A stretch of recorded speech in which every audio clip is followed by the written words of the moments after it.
Channel 5 o News 5, meron silang balita naman. Ang nakalagay ay, eto 17 hours ago, ang sabi lang, nagtipon-tipon ang diehard supporters ni dating Pangulong Rodrigo Duterte sa Tagum sa Davao del Norte para sa Defend the Flag Peace Rally ngayong linggo. Dumalo ang anak ni Duterte na si Davao City Mayor Baste.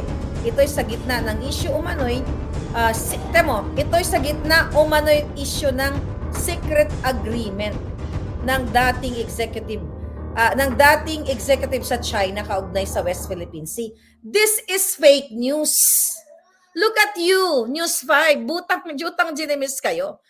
And mga kababayan, tapos ang nilagay nilang picture, obviously, ayaw nilang ipakita just in, ganyan. Just in, breaking news. Tapos ang pinapakita nyo, building.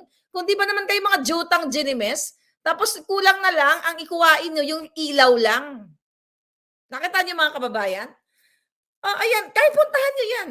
Kulang na lang ang kunin nila yung langit at huwag ipakita ang libo-libong mga Pilipino, libo-libong mga Dabawenyo ang nandoon.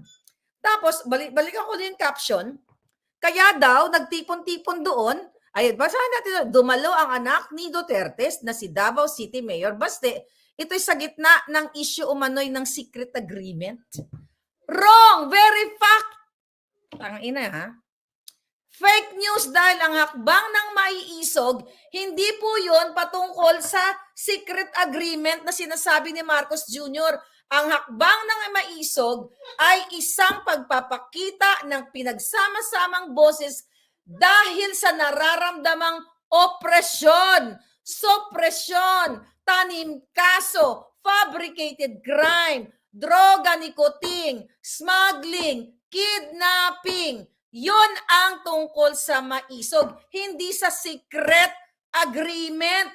Channel News 5, napakasinungaling ninyong mga ginayupak kayo.